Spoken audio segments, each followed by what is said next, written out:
Haji Abdul Ghafur Maimun MA, yang kami hormati Ustadz Nur Asma, yang kami hormati Ustadz Rozini, dan yang kami hormati Ustadz Mahmud Suki selaku Ketua Pondok, dan teman-teman semua berbahagia. Alhamdulillah, alhamdulillahirabbil alamin. Puji syukur atas kehadirat Allah Subhanahu wa taala yang telah memberikan rahmat dan taufik serta hidayahnya kita dapat berkumpul dalam acara halaqah fikih Tasyisul Mayyit dengan implementasi dan problematikanya. Salawat beserta salam kami haturkan kepada Nabi Muhammad sallallahu alaihi wasallam. Langsung saja di sini saya sebagai pembawa acara akan membacakan susunan acara pada malam hari ini. Yang pertama yakni pembukaan, dilanjut dengan sambutan, dan dilanjutkan dengan acara inti yakni halaqah fikih, dan yang terakhir doa serta penutup. Kita masuki acara yang pertama yakni pembukaan. Ila hadratil Mustafa Muhammad sallallahu alaihi wasallam. Al-Fatihah.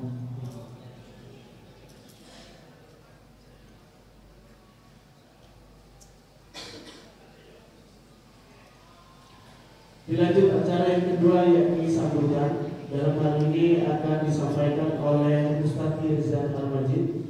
Waktu dan tempat kami persilakan.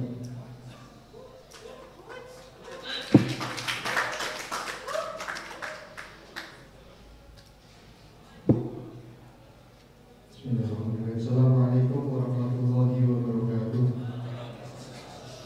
Bismillahirrahmanirrahim. Alhamdulillahirabbil alamin. Wa bihi nasta'in 'ala umuri dunya waddin. Wassalatu wassalamu 'ala asyrofil anbiya'i wal mursalin. Yang terhormat Pengajar Pondok Pesantren Al-Waqidah, beliau Dr. Haji Abdul Ghafur Maimun. Yang terhormat juga pemateri kita malam ini Ustadz Rozini. Yang kita hormati juga penasehat pondok kita, beliau Ustadz Muhammad Nur Asad, dan yang kita hormati Ketua Pondok Pesantren Al-Waqidah Ustadz Mahmud Suki. Saya di sini mewakili panitia. Berterima kasih banyak kepada seluruh pengurus dan rekan-rekan santri yang berkenan hadir di malam hari ini. Khususnya berterima kasih, sangat berterima kasih kepada pemateri dan tamu undangan yang mau berkenan hadir di malam hari ini. Yang kedua, mohon maaf atas hidangan atau tempat yang ala kadarnya. Untuk selanjutnya saya ingin mengatakan berbicara tentang bahwa halaqah ini termasuk program dari Ma'arif yang sejak dulu namun pernah mati, artinya pernah beberapa tahun itu tidak terlaksana. Selama saya di pondok itu mengalami dari 2 tahun. Sebelum ini tahun kemarin itu ada tentang head. Jadi yang saya tahu sebenarnya halaqah fikih ini arahnya itu untuk lebih mendalami masalah-masalah fikih dari segi praktek. Namun terkadang karena menimbang pentingnya satu masalah atau tema yang tidak ada prakteknya, juga kadang kita angkat untuk diadakan halaqah. Seperti tahun kemarin itu masalah head, tidak ada prakteknya ya, soal head. Cuman sebenarnya tahun kemarin itu mau ada contoh-contoh untuk darah atau warna dan sebagainya, cuma tidak sempat untuk mencari contoh-contohnya. Nah, untuk yang tahun ini kita mengajukan tema Tasyisul Mayyit, implementasi dan problematikanya. Ya, mudah-mudahan nanti setelah kita mengikuti acara halaqah fikih ini, diharapkan kita mendapatkan ilmu dan banyak barokah manfaat untuk ke depannya. Nah, nanti teman-teman bisa yang mungkin punya terlintas dalam pikiran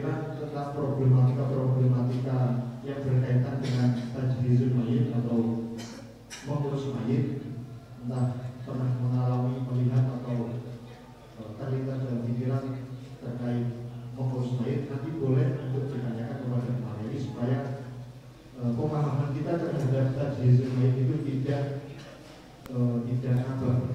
Artinya kita benar-benar tahu bagaimana cara mengurus mayit ketika ada berbagai problem yang terjadi. Mungkin sekian yang dapat kami sampaikan, kurang lebihnya mohon maaf. Assalamualaikum warahmatullahi wabarakatuh.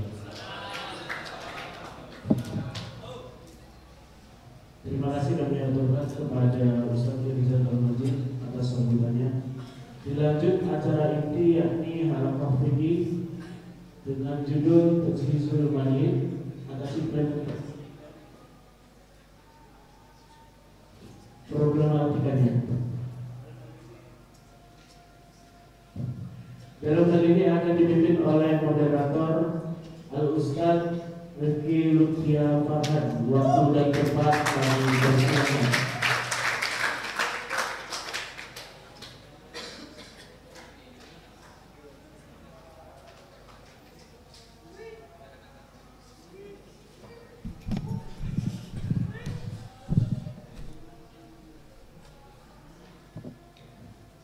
Assalamualaikum warahmatullahi wabarakatuh. Alhamdulillahirabbil alamin, wassalatu wassalamu ala asyrofil anbiya'i wal mursalin wa ala alihi wa sahbihi ajma'in, amma ba'du. Dan saya hormati pengasuh pondok pesantren Al-Anwariyah Dr. Kiai Abdul Maimun, dan yang saya hormati para jajaran asatidz khususan Ustaz As'ad, dan yang saya hormati semua pengurus pondok pesantren Al-Anwariyah, wabil khusus Bapak Ketua Pondok yang insya Allah terakhir kali namanya disebut sebagai Ketua Pondok, Bapak Ketua. Dan yang saya hormati pemateri kita Bapak Ustaz Rozikin yang insya Allah akan menemani kita dalam kajian halaqah fikih Tajhizul Mayit, implementasi dan problematikanya. Jadi dari Bapak Rozikin nanti kita akan belajar banyak bahwa dari setiap kesedihan atau musibah-musibah yang menimpa kita ada suatu kebahagiaan. Di antaranya beliau yang mendapatkan proyek ini. Jadi dalam sesi kali ini, halaqah fikih kali ini terbagi menjadi 3 sesi. Yang pertama itu memandikan mayit, lalu Bapak Rozikin memberikan materi selama 30 menit, disusul dengan prakteknya. Setelah itu kita akan tanya jawab seputar cara memandikan mayit, gitu. Bagaimana ketika kita memandikan mayit dan tiba-tiba mayitnya gerak-gerak atau gimana. Kepada Bapak Ustaz Rozikin, mohon dipersilakan.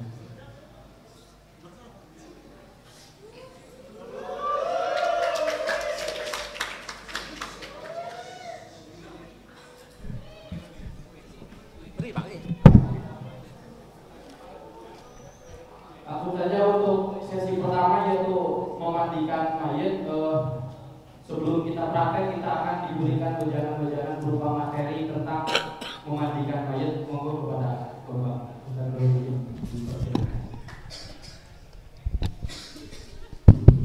Assalamualaikum warahmatullahi wabarakatuh. Bismillah, alhamdulillah, salatu wassalamu ala rasulillah wa ala alihi wa sahbihi wa mawalah, amma ba'du. Yang kami hormati Bapak Ustadz, di sini ada Pak Ustadz Nur As'ad dan Ustadz-Ustadz yang lain yang tidak dapat kami sebutkan satu persatu. Sebelum kita laksanakan halaqah fikih Tajhizul Mayit, lebih dulu akan saya perkenalkan dulu. Nama saya Bapak Rozikin, tempat tanggal lahir Rembang 16 September 1969, sudah 53 tahun. Jabatan saya di desa yaitu Kaur Kesra, Kepala Urusan Kesejahteraan Rakyat yang di situ menaungi, membidangi masalah kependudukan, lahir mati, kemudian penduduk. Jadi setiap 1 bulan sekali pemerintah desa ada namanya monografi, dimintai namanya laporan lahir laki-laki berapa, kemudian perempuan berapa, kemudian yang mati berapa laki-laki, kemudian berapa perempuan tiap bulannya, demikian dan seterusnya. Di samping itu juga membidangi masalah NTCR, nikah, talak, cerai dan rujuk. Jadi barangkali ada yang mau nikah, niku urusannya juga ke saya. Napa nggih Bapak napa Kangkang nggih? Bapak mau nggih, Bapak yang kami hormati.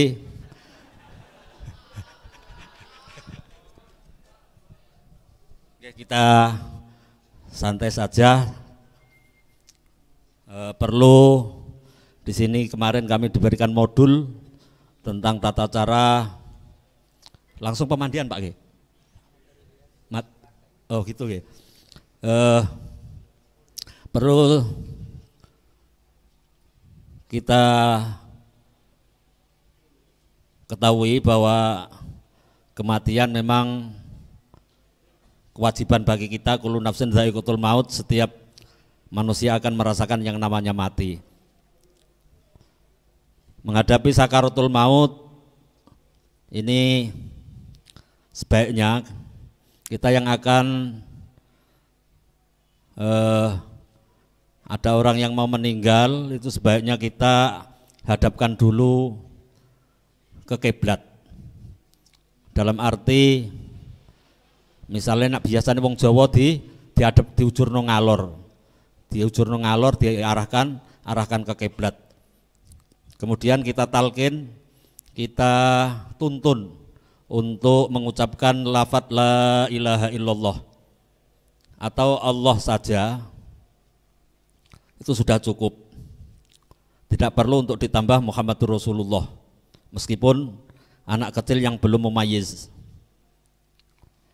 Kemudian sebaiknya yang menalkin bukan dari ahli waris. Kenapa kok tidak bukan yang ahli waris? Kuwatire kok nak kapan sang ahli waris diarep-arep nanggake mati. Kemudian ikut mewaris. Kemudian musuh dan orang-orang yang hasud itu juga tidak diperbolehkan. Muhtadhir yang telah mengucapkan la ilaha illallah tidak disuruh mengulang lagi, kecuali jika telah mengucapkan kalimat lain. Apabila muhtadhir atau orang kafir atau murtad yang bisa diharapkan Islamnya, maka hendaknya ditalkin dengan lafaz asyhadu alla ilaha illallah wa asyhadu anna muhammadar rasulullah. Itu kalau memang orang kafir, kalau kita amati kelihatannya dia condong mau memeluk agama Islam, ya kita tuntun syahadat asyhadu alla ilaha illallah wa asyhadu anna muhammadar rasulullah. Kemudian orang yang menunggu muhtadhir disunahkan membaca surat Yasin atau surat Ar-Ra'du yang hikmahnya untuk mempermudah keluarnya roh. Biasanya orang mati niku ada yang cepat, juga kadang-kadang juga ada yang lambat. Berhari-hari sakaratul maut enggak meninggal. Biasanya di kalangan kita, kalangan umat muslim itu disunahkan untuk membaca Ar-Ra'du. Dengan kata lain kilat, biar nang cepet wafat. Disunahkan untuk membaca itu. Kemudian menurunkan gambar-gambar yang ada di dinding, gambar-gambar yang tidak perlu itu kita turunkan semua. Kemudian setelah muhtadhir benar-benar meninggal dunia, orang yang mau mati sudah benar-benar meninggal dunia, kita pejamkan kedua matanya. Biasanya orang kalau sudah meninggal itu matanya juga ikut bisa mengikuti ruh yang keluar dari badan atau jasad kita. Makanya dari itu biasanya kalau ada orang yang meninggal matanya terbelalak, itu prakteknya biasanya yang sudah-sudah yang pernah saya lakukan, kita pegang kedua jempol kaki, kita pegang kedua jempolnya si mayat ini, kita tarik secara bersamaan. Itu biasanya, kemudian terus terpejam matanya.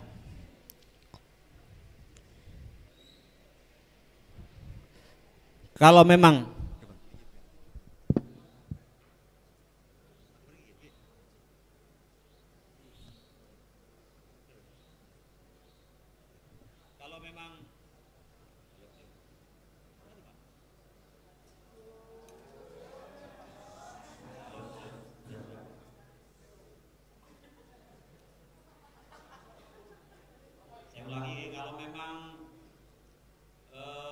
si mayat ini kok nggak mau terpecah matanya, kedua jempol kakinya kita saat tarik secara bersamaan,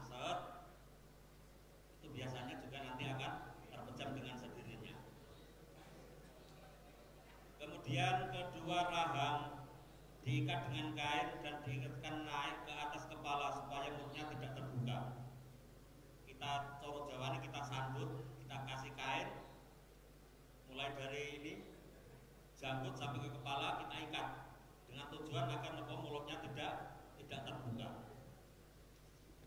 Kemudian semua persendian dilemaskan, digerak-gerakkan bila perlu memakai minyak. Ini kalau memang mayatnya biasanya niku cepet kaku. Kadang-kadang mayat itu juga ada yang kaku, juga ada yang masih lemas. Kalau memang di situ kelihatannya cepet kaku, kita lemaskan pakai nopo? Pakai minyak. Minyak bisa minyak goreng, tapi sedikit saja, dengan tujuan agar persendi-sendian ini nopo cepet lemes. Dengan tujuan nanti apabila kita memandikan ini enggak kesulitan. Tidak kesulitan. Nanti apabila soalnya nanti dalam pemandian jenazah itu ada dua cara, ada yang dipangku juga ada yang didudukkan. Semua pakaian dilepas agar jasad tidak cepat membusuk dan diselimuti dengan kain tipis yang ujungnya diselipkan di kaki dan kepala. Jadi kita tutup pakai jarit.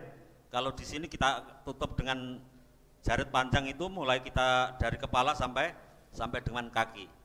Perlu ditindih benda yang agak berat dan diikat supaya tidak melembung. Niki dengan tujuan perut niki kita tindih yang enggak berat-berat amat lah, supaya nopo kotoran ini bisa cepat turun. Nanti apabila kita mandikan kotoran ini cepat bersih. Yang perlu diperhatikan, penindih tidak boleh berupa mushaf. Jangan mayat dihadapkan ke arah kiblat dengan cara miring, bukan terlentang. Tapi biasanya dari umumnya kita niki ya terlentang. Tapi kalau memang ini kalau bisa dimiringkan, dimadepkan kiblat.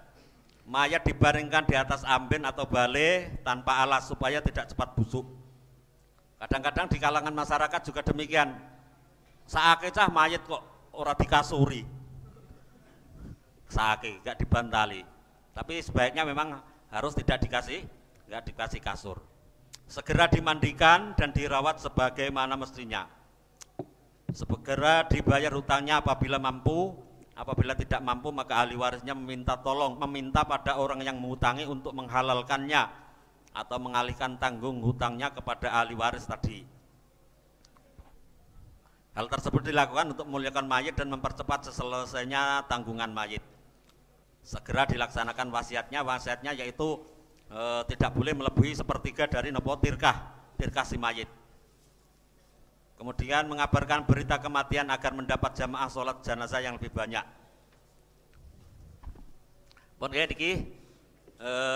Langsung saja tata cara memandikan mayit.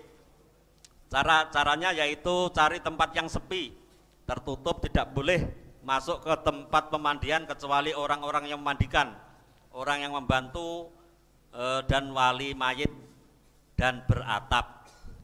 Ini kalau bisa, tapi kalau biasanya di kalangan yang penting tertutup tempatnya, tidak boleh dikerubungi, tidak boleh dikerubungi oleh nopo, oleh orang-orang banyak.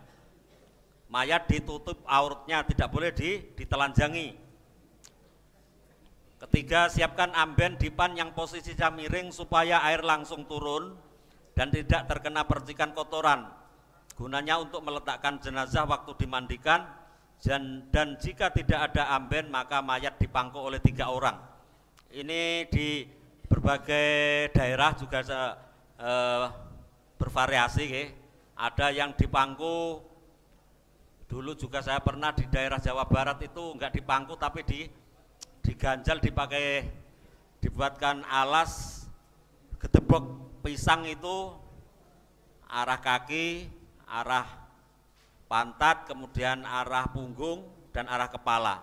Jadi enggak ada yang memangku. Tapi umumnya di Rembang itu dipangku. Katanya juga kasihan lagi. Kalau dipangku 3 orang dengan tujuan nanti ada yang membantu memiringkan dan melentelangkan. Jenazah disiram dengan air asin. Ini dengan tujuan supaya kotoran ini cepat bersih. Jenazah didudukkan condong ke belakang, telapak tangan yang memandikan diletakkan di bahu dan jempol diletakkan di leher jenazah supaya tidak goyang. Punggung mayat ditumpu dengan lutut, tangan kiri orang yang mandikan diletakkan di atas perut jenazah untuk mengurut sedikit demi sedikit dengan tekanan-tekanan ringan. Tadi telah saya sampaikan ada 2 cara. Yang pertama tadi ini mayat didudukkan, nanti prakteknya di situ aja Pak. Matanya dulu, supaya kotoran yang ada dalam perut jenazah bisa keluar. Hal ini dilakukan berulang-ulang, kita urut.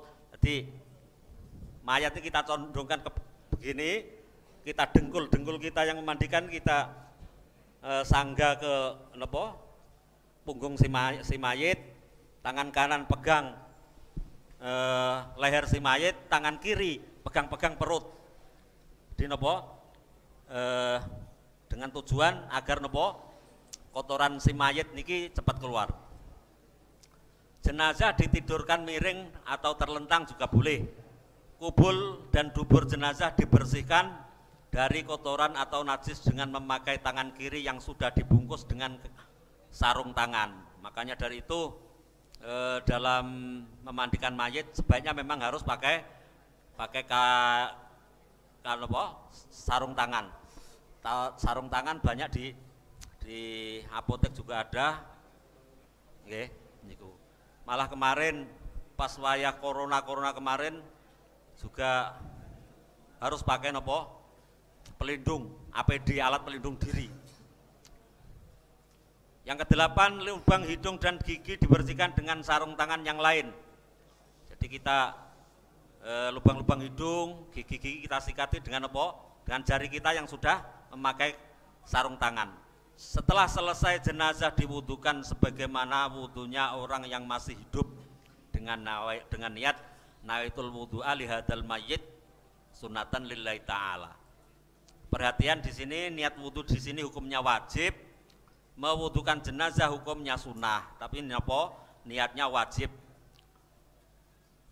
Memandikan jenazah hukumnya wajib, tapi niatnya sunnah. Jenengan enggak niat langsung dimandikan, ini juga hukumnya wajib.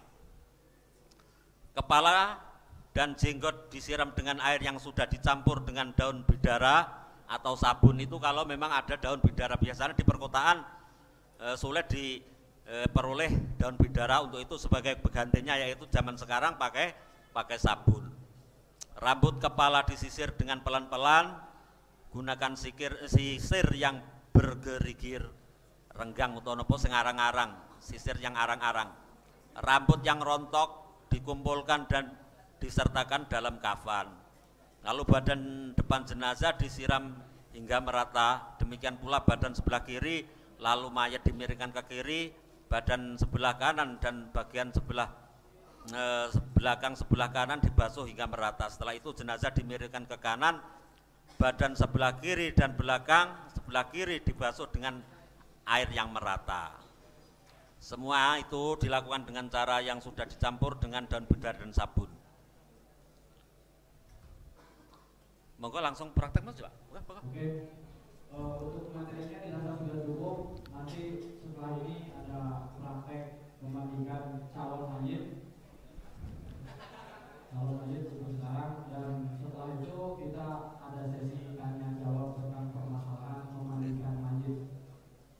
Untuk tim panitia beserta calon mayitnya harus dipersiapkan.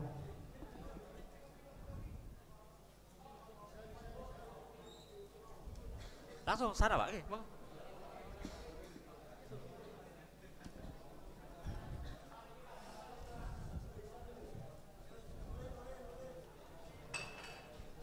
Ayo calon mayitnya mana?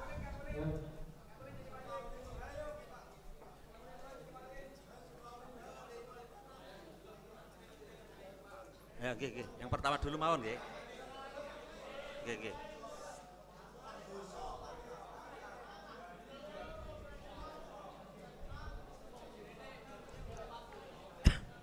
Ini yang dipangku dulu ya. Yang dipangku dulu. Misalnya siapa yang jenengan berbaring lagi dipangku. Nah. Sebentar. Nggih sirai. Jadi kalau kita memandikan mayit deh, usahakan kepalanya sebelah. Nah. Supaya apa? Ini dalam membersihkan kotoran ini pakai tangan kiri kan. Jadi kalau kepalanya si mayat ini ke sini, nanti kita yang untuk membersihkan kotoran bersih tangan kanan, jangan ya. Jadi ini setelah mayat ini sudah terlentang seperti ini, usahakan yang kaki yang bagian tengah ini agak renggang, dengan tujuan kita ini kan mau membersihkan kotorannya si mayat ini. Ini kita penggangkan satu ini.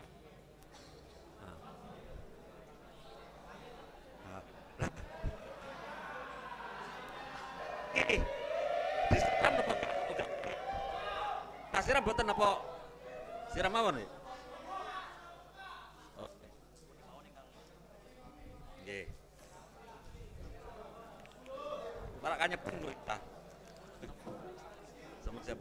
Niki Pak niki mangke kapur barus niki ditumbuk sampai halus. Nah. Enggak harus ditumbuk sekarang enggak. Niki untuk untuk nggih, sebentar nggih. Niki nggih, setelah ini kita bersihkan dengan selang dengan tujuan banyu ini air ini agar napa terus menerus mengalir. Kasihan kalau nggak mengalir, niki mengalir, kemudian kita terus, ini kita cewoki sampai bersih, terus kadang-kadang juga kita menjumpai mayat yang napa nggih dalam pembersihannya niki cukup lama dengan ini kita urut. Perutnya kita urut sedikit demi sedikit dengan tujuan apa kotoran dalam perutnya si mayat ini keluar, urut sedikit sambil kita ceboki sampai bersih. Untuk mengetahui mayat ini kotornya sudah bersih atau belum, ini kita ambil kapas, kontrol dengan pakai kapas, lekat kenapa duburnya si mayat ini. Kalau kita lihat ini masih kuning, berarti belum ada kotorannya. Diulangi lagi sampai bersih terus. Kadang-kadang juga mayat itu ngiseng terus juga ada. Kadang-kadang juga ada yang menjumpai mayat yang tidak mengeluarkan kotoran juga banyak sekali. Untuk itu harus sampai bersih.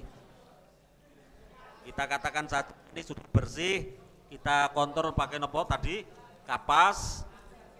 Kita lihat kalau memang kuning nggak ada kotorannya berarti sudah bersih. Kalau sudah bersih, sudah cukup. Kemudian kita lanjut dimandikan ya langsung ya. Oke, kita lanjut ke pemandian, kita mandikan.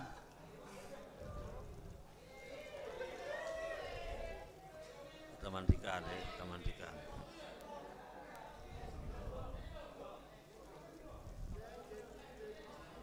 Jadi kita nggak usah nopo ya.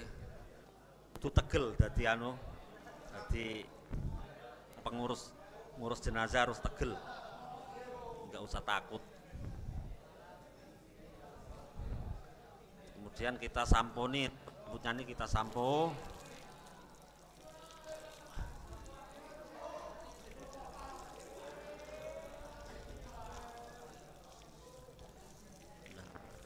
Sampo nih Amit. Udah. Gratis sih, gratis. Sampo nih. Sampo kok sampo ini.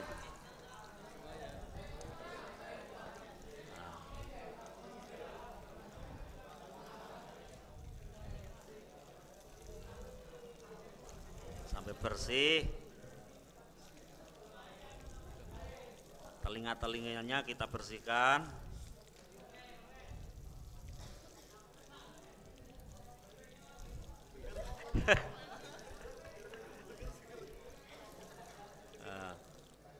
Setelah itu kita ratakan air semua ke seluruh tubuh si mayit. Ini ibaratnya sendakap gini. Terus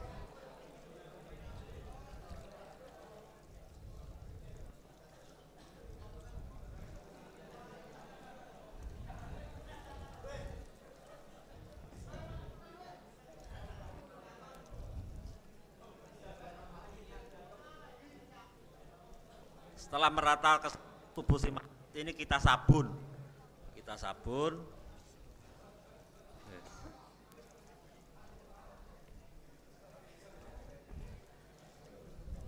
Putih, Amit. Nah, jangan pakai anu, pakai ini. Ya dimasukkan situ. Nah, sudah.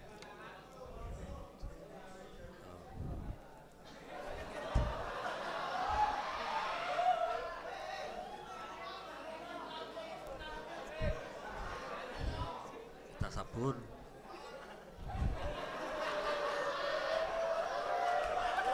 Panen. Air.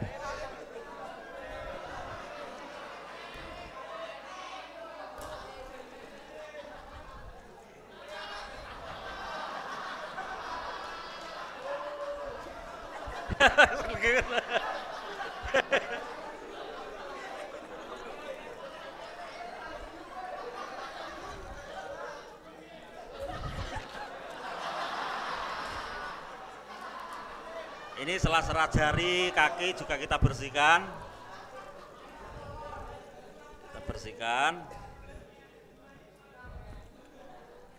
Kalau kita anggap bersih, kita miringkan, ya. Miring ke kanan.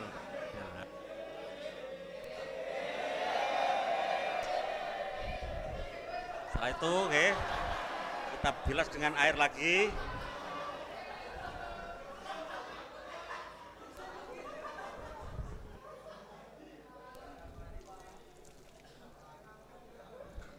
Siapkan sabun lagi.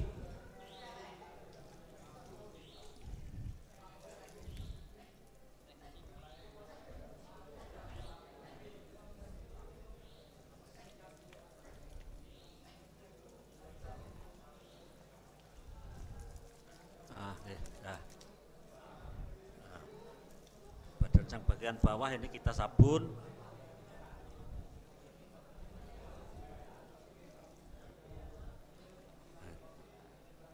Kita toki supaya bersih.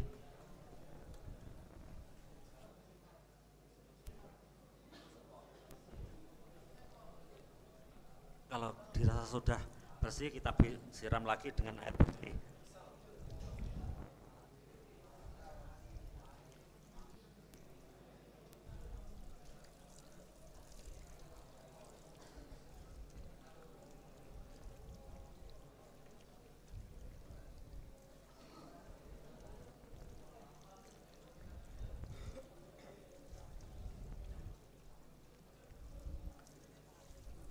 Terus kita kembali ke awal lagi, kita miringkan ke sini.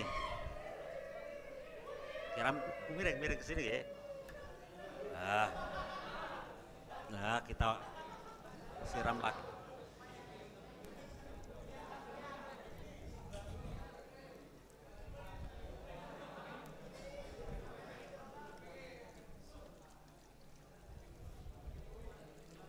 Kalau sudah rata, kita sabun lagi.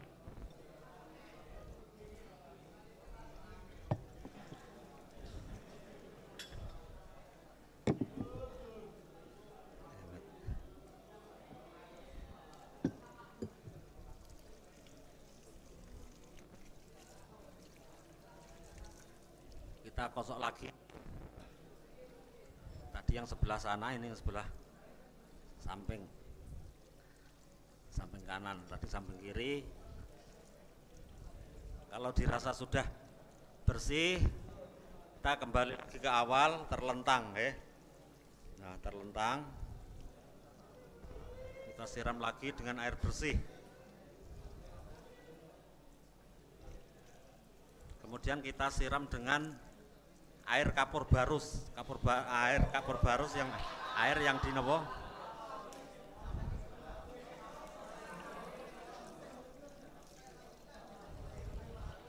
Sedih. Nah, ini kok nah, nih siram kapur barus.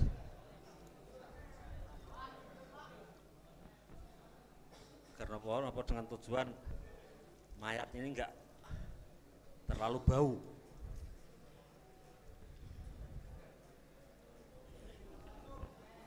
Kalau sudah, kita siram lagi dengan air bersih.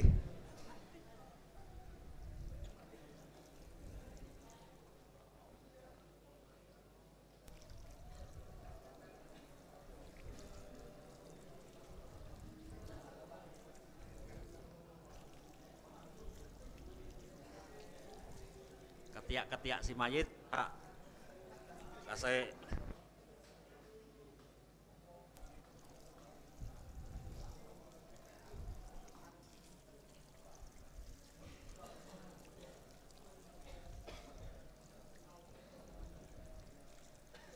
kalau dirasa sudah cukup bersih, kita wudhu ya, kita wudhoni.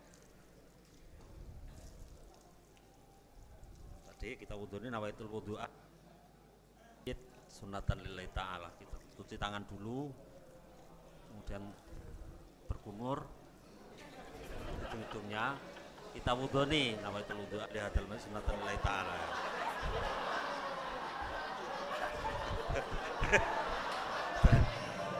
Ya sebagaimana kita mau sholat, kita wudhuni, basuh tangan kanan, kemudian tangan kiri, ngusap rambut.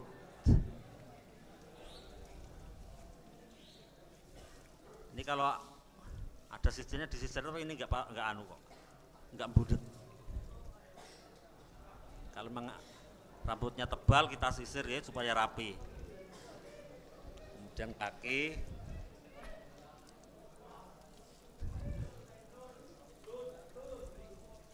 kaki kiri. Ini selesai. Yang pakai tata cara di pangku ini selesai. Kita anggap selesai ya. Sudah. Patah nih Pak, laporan. Untuk yang cara yang kedua yang ada tetap oleh beberapa orang loh ya.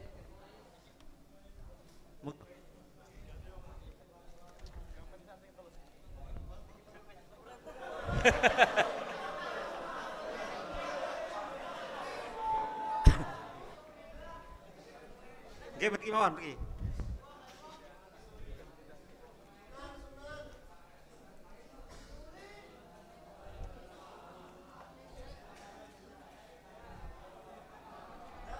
Oke. Nggih. Kepalanya di sini kepalanya. Nah, langsung naik. Asal kan terlentang ya.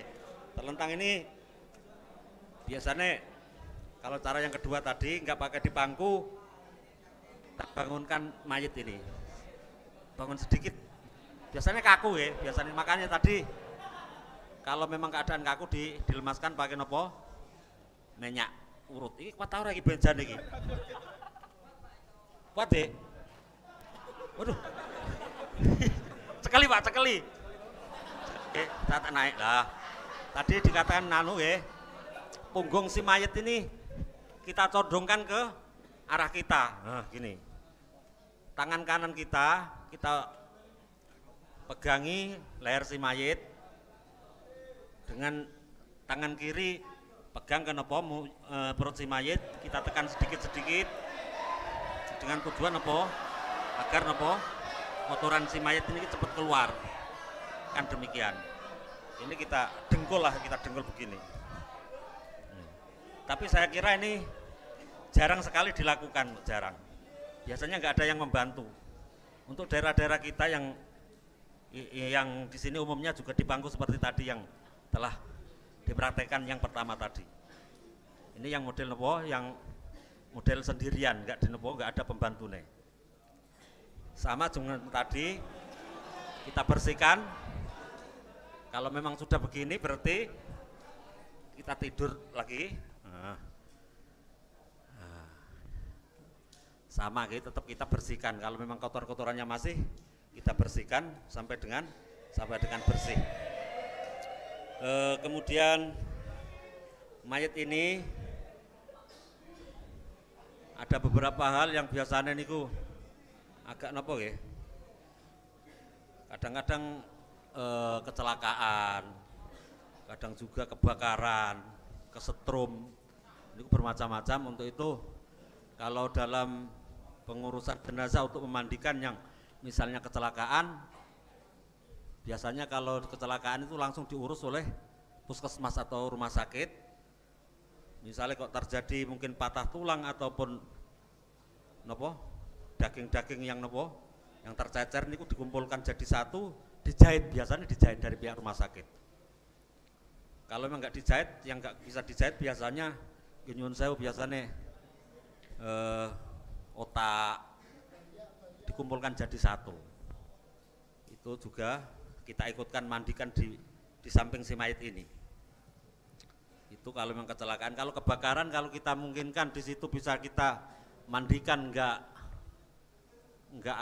hancur istilahnya. Soalnya dulu itu pernah kesetrum, melepuh semua nih tubuh nih, nggak bisa disiram pakai air, malah hancur. Kemudian itu tayamumi, kita tayamumi, nggak usah dimandikan, ditayamumi sebagaimana kita tayamum sholat. Nawaitu tayamuma badalan anil husli.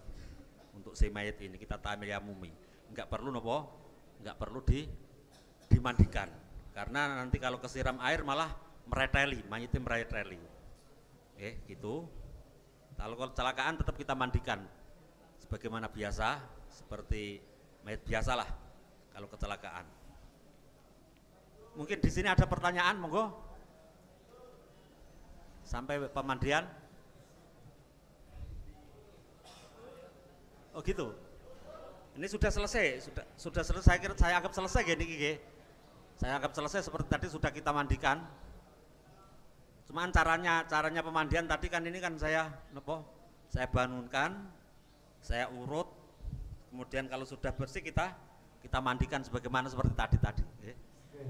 Sampai di sini para penonton barangkali ada yang mau bertanya. Monggo. Yang mau bertanya tentang pemandian dari dua cara tadi. Tayamum, Pak. Oh, tayamum, nggih. Oke, tayamum sebagaimana kita sholat berarti kan basuh wajah dan tangan, cuma itu saja, rukunnya kan hanya itu. Yes. Dia bisa menyediakan pasir bangunan. Monggo kalau ditayamumi.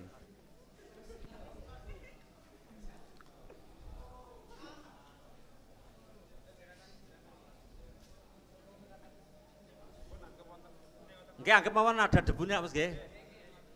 Misalnya di sini ada debu ya, sudah kita pegang dua tangan ya, plek, terus kita nawaitu tayammuma lihadal mayyit badalan anil husli fardhan lillahi ta'ala ya.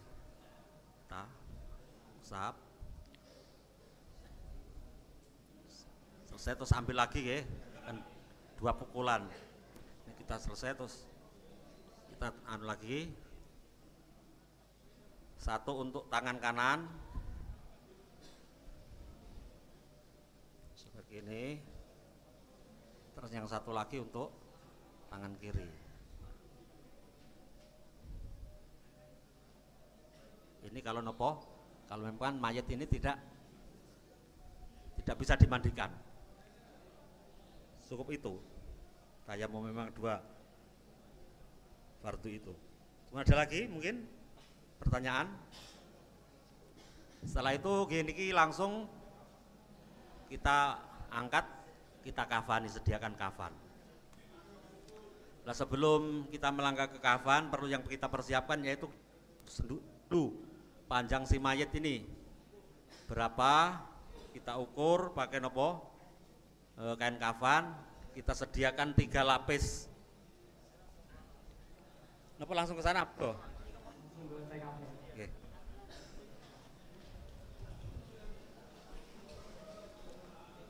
Mungkin ada pertanyaan lagi, monggo. Sebelum ke pembahasan mengkafani mayit, barangkali ada yang ingin ditanyakan. Tanya, Mas. Dari hal memandikan tadi. Tanya. Ayo, tanya. Ya. Monggo. Bagaimana jika si mayit itu setelah kecelakaan ada 2. Yang pertama ketika badannya gepeng. Gepeng gitu, hampir gepeng tipis gitu kan. Lalu yang kedua kepotong hampir setengah badan. Itu gimana? Sudah cukup itu ya? Oke.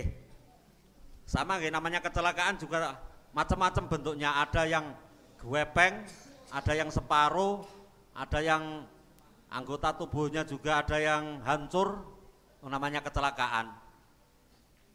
Tetap kita mandikan sebagaimana mestinya, kita punguti kalau memang ada yang tersisa. Kalau memang di situ nggak bisa ditempel ya diwadah-wadahi bak tanopo bisa. Terus kita mandikan bersama-sama, kita mandikan dengan jasad-jasad yang lain. Malah kemarin pernah saya menangani kecelakaan bakul pentol itu hancur kepalanya. Ternyata nopo otak-otaknya kita kumpulkan, kita wadahi dengan wadah bak untuk berkat undangan itu, kita punguti di situ. Kemudian yang biasanya yang jadi riskan itu kan campur darah campur darah. Lah bagaimana hukumnya darah yang demikian ini? Cara mensiasatinya yaitu mayit ini setelah kita mandikan selesai, walaupun dengan campur darah, campur air, sebelum kain kafan ini kita bungkuskan, lebih dahulu kita cari plastik cari plastik dengan tujuan agar darah niki tidak merambah kemana-mana, nggak merambah ke kain kafan. Jadi kita lapisan yang pertama kita kasih plastik, kemudian lapisan kedua kain kafan, dan seterusnya. Setelah kita bungkus dengan plastik, baru lapisan kain kafan. Itu biasanya begitu. Mungkin ada lagi?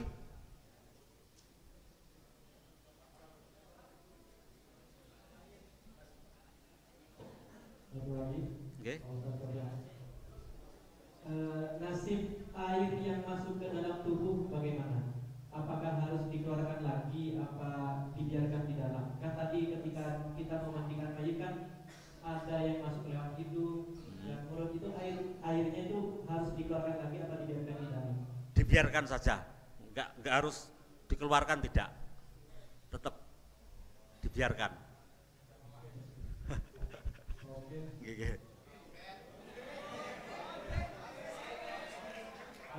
Lanjut. Barangkali tidak ada yang bertanya lagi. Tadi ada dua penanya, mayat bebek, mayat terpisah, dan air yang masuk.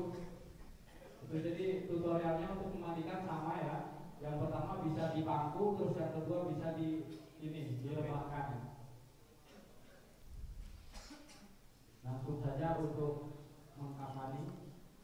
Jadi Mengkafani monggo, mengkafani. mayat sama mayat ini menyesuaikan. Iki tadi yang mandi tadi nggih. Langsung anuan saja. Ya. Kita ini misalnya sudah selesai tadi kita mandikan. Lebih dulu kita ukur. Ini pakai dipotong nggak apa-apa, Pak? Napa nggak usah ya?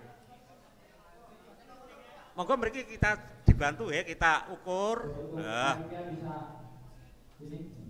Nah, situ aja ya kita beri lebih supaya untuk nopo tali pocongnya. Nah, kita ukur. Nah, kita buat 3 lapis.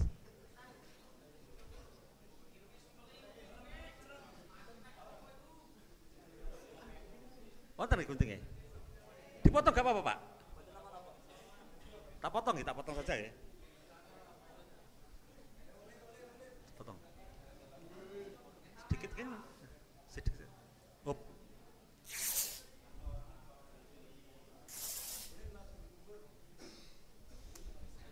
Lagi. Pegang.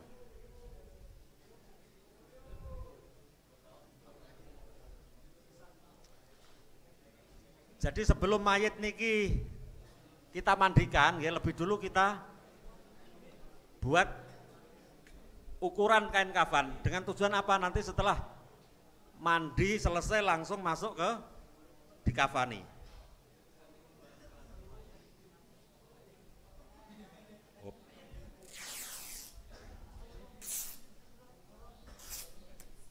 Lagi kurang satu.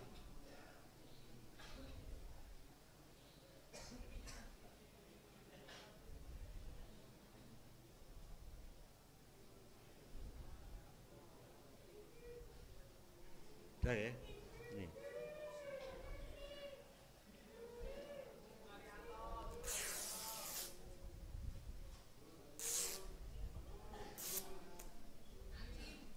Ambil.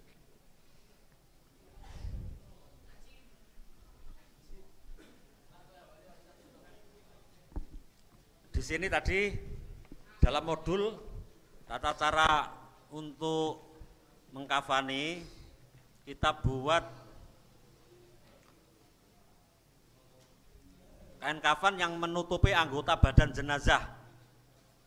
Adapun yang lebih sempurna adalah bagi mayit laki-laki menggunakan kain kafan 3 lapis ditambah baju kurung, sorban dan pengikat pantat atau cawet. Ini 3 sudah, tinggal menyediakan apa tadi? Baju kurung. Baju kurung itu kita buat kelebihannya sini gitu. Kita ukur baju kurungnya.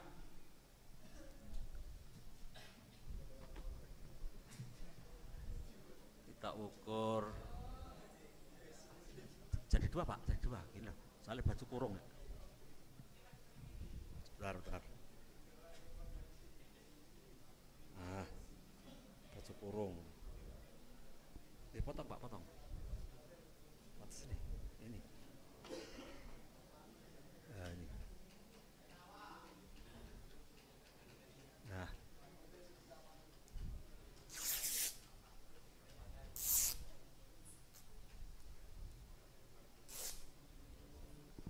Ambil Pak, ambil sini. Ya, ini baju kurung ya. Baju kurung seperti apa? Baju kurung itu segini ini. Kita buat, kita ukur dengan badan si mayit. Kita tekuk jadi 2. Kemudian yang ini jadi 2. Kita ambil yang tengah-tengah. Kita ambil tengah-tengah terus kita gunting Pak. Ini gunting Pak. Nyiku gini loh. Sini. Nah, sini. Gini loh sini. Segitiga. Ya.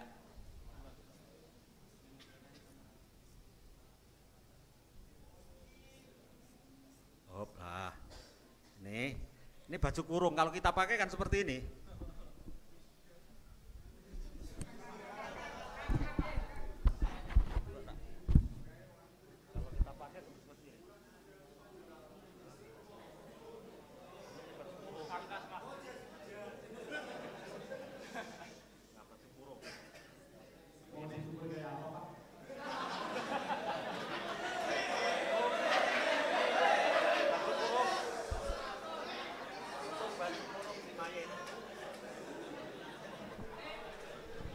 Setelah ini kita pakaikan, caranya pemakaiannya yaitu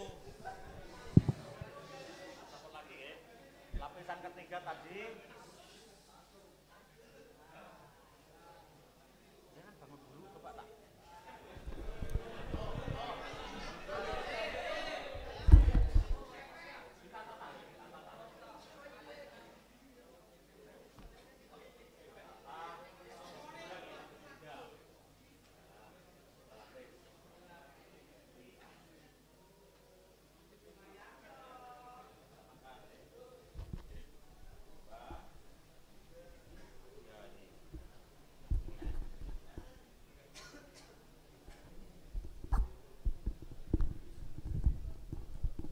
Sudah ya, jalabes sudah, tuh 2, 3. Nah, gini. Jangan lupa pengikat, hampir lupa tadi. Guntingnya Pak, Pak, gunting. Coba pegangkan dulu. 1, 2.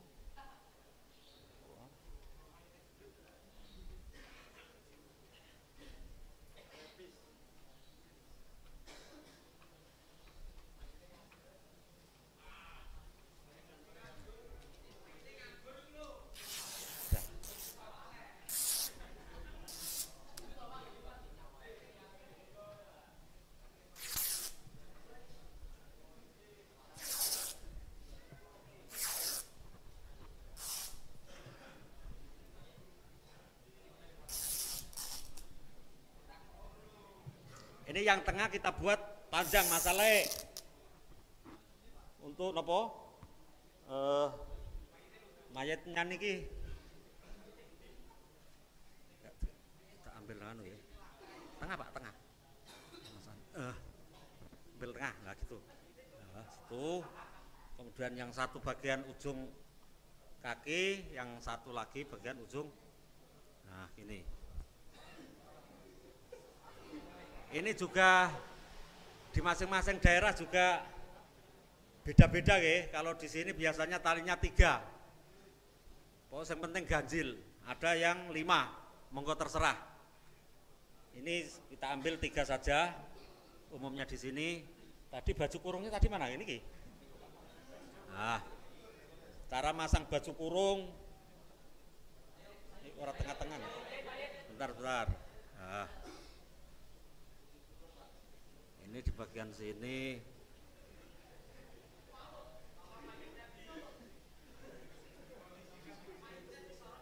Lagi tarik lagi. Nah, dah. Ini terus kita sediakan cawat. Nah, cawat.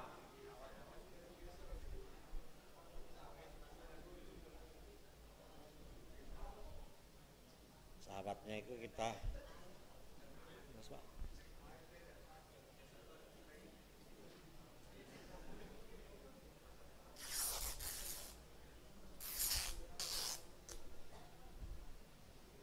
cara motong cawat.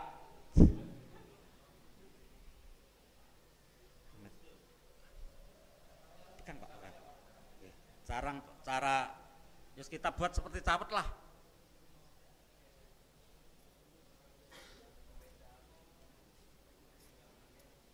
Terus lagi yang sini.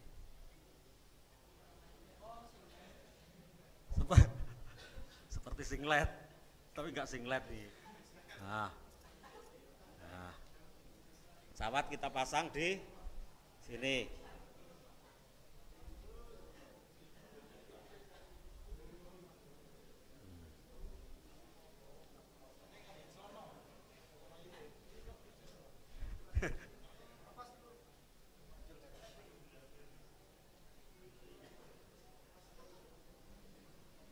nggih niki cawat di sini, kemudian baju kurung kurang satu tadi sapa sorban.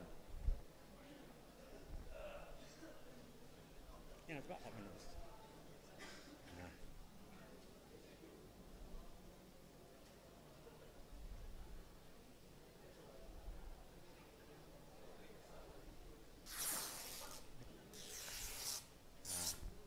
Sorban di bagian ini Pak, kepala. Begini.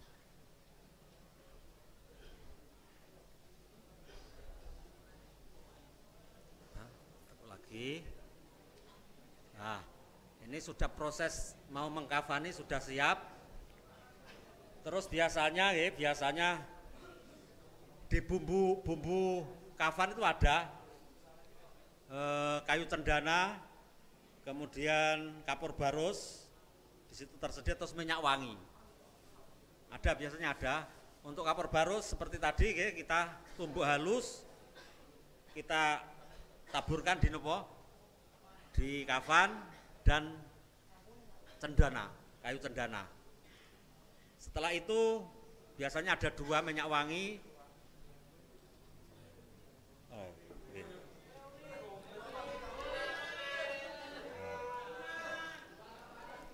Gini kita sing anu nggih. Sing lembut nih, kalau kita tumbuk lembut.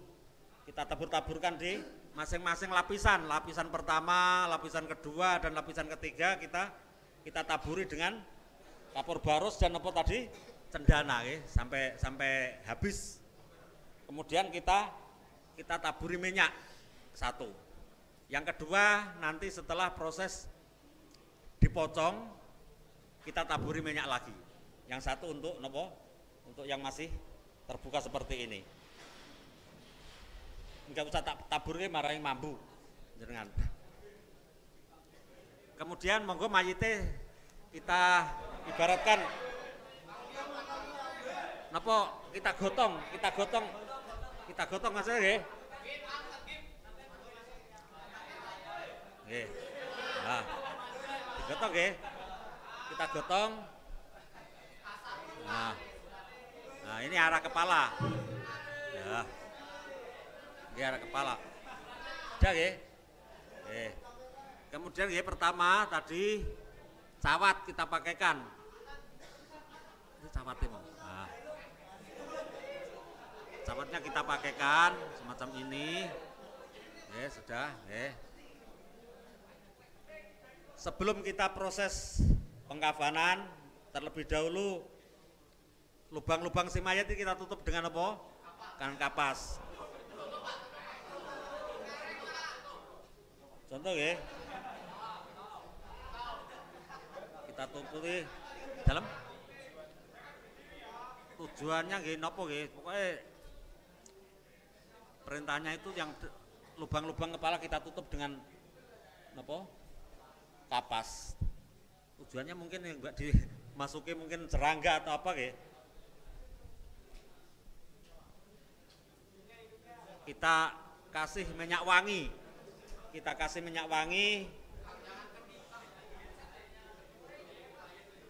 Niki enggak usah nggih irunge sakake mereng anu.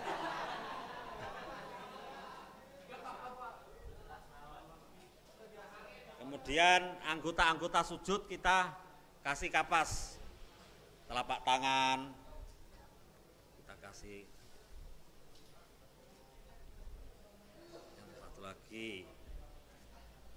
Kemudian anggota sujud batuke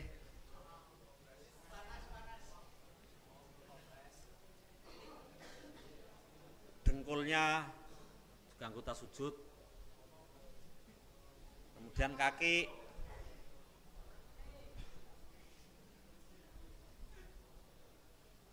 nah setelah ini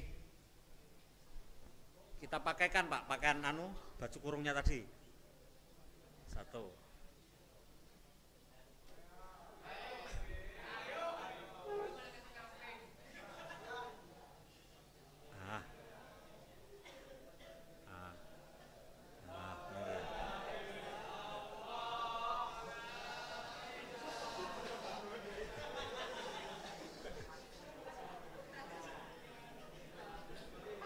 sudah selesai kita tadi sorbannya.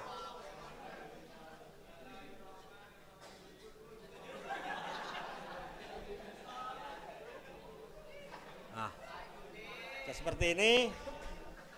Setelah proses ini selesai, langsung kita kita bungkus. Ada yang dari sebelah sana, coba.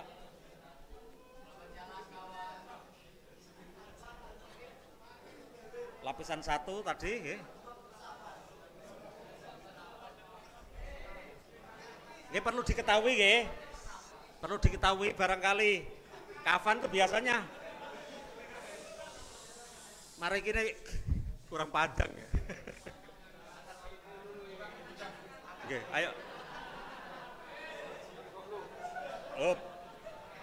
Lagi iki gandul. Sudah ya? Biasanya ya. Pokoknya yang terpenting kain kafan ini harus menutupi seluruh badan si mayit.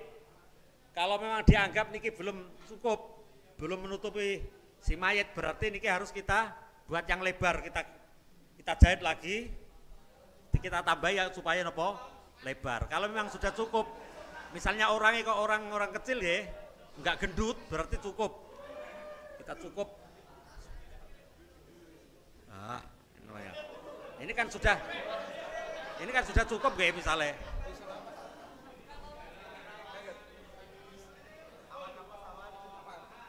Nama sih? Arang-arang ojo-ojo nemen-nemen terus. Setelah niki gantian yang kiri niki. Nah ya, terus lagi gantian ke kanan. Pokoknya gantian ya. Nah, kiri lagi. Nah.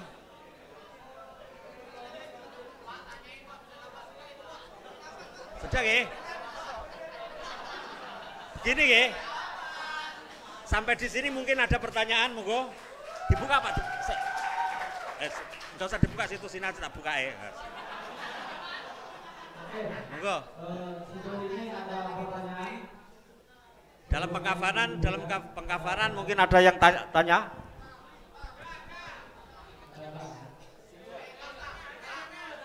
Monggo.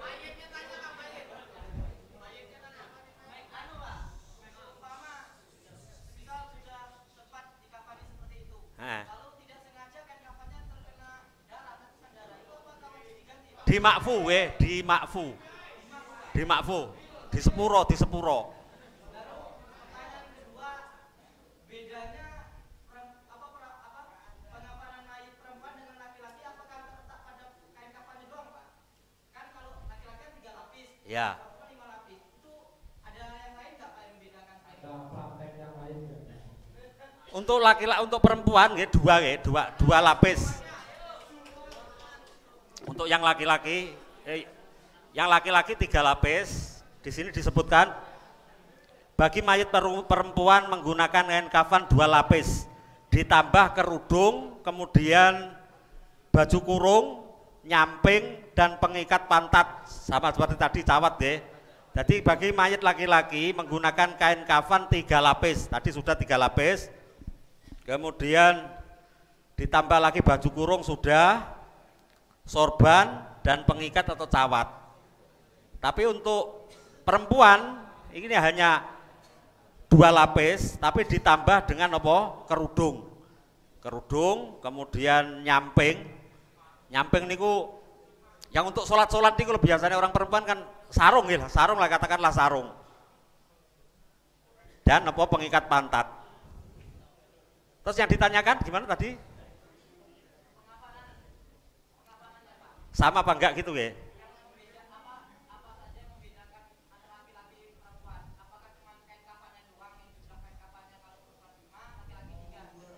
Ya. Cara pengkafanan juga sama. Pengkafanan tetap sama seperti laki-laki. Tapi biasanya ya, kalau mayat perempuan berarti yang ngurus ya perempuan, nggak boleh laki-laki. Gitu ya? Dalam? Masa kerudung perempuan biasanya dijahit, Pak. Dijahit. Kalau Mbak Maudin wedok ini dibuatkan seperti jilbab.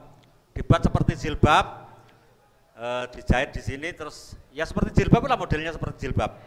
Kalau laki-laki kan bukan, sorban cukup di tutupan kepala, ya seperti orang sorbanan seperti ini. Nanti kalau perempuan dibuat seperti kerudung, biasanya dijahit. Makanya biasanya ngurus jenazah yang perempuan dengan laki-laki itu cepet yang laki-laki, masalahnya ada menjahit segala untuk perempuan.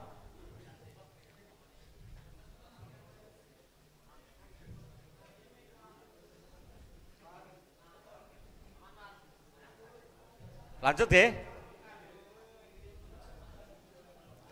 Oke, adapun cara mengkafani mayat adalah sebagai berikut. Siapkan kain kafan, seperti tadi sudah. Bagi mayat laki-laki sediakan kain kafan 3 lapis ditambah baju kurung, sorban dan pengikat pantat atau cawat sudah. Bagi mayat perempuan sediakan kain kafan 2 lapis ditambah kerudung, baju kurung, nyamping dan pengikat pantat atau cawat. Sediakan tali pengikat 5 utas. Nih, ini yang 5, ini yang pakai 5. Bisa dipakai 5. Jadi ini sudah 3, tinggal nambah 2. Biasanya di sebelah niki, sebelah pantat niki dikasih lagi, terus sebelah lutut ini juga dikasih, itu yang pakai nopo tali 5. Kemudian bentangkan kain kafan 1, kain kafan paling luar yang bagus. Kemudian taburkan kerikan kayu cendana seperti tadi yang saya sampaikan, kapur barus. Demikian juga kain kafan yang kedua dan ketiga kita taburi dengan kerikan kayu cendana dan nopo kapur barus. Siapkan sorban, baju kurung, cawat, nyamping, tapih, dan kerudung. Jenazah diangkat dan diletakkan di atas kain kafan seperti yang telah kita lakukan tadi. Semua anggota sujud mayit, kening, hidung, kedua lutut, kedua telapak tangan, dan kedua ujung batin kaki tadi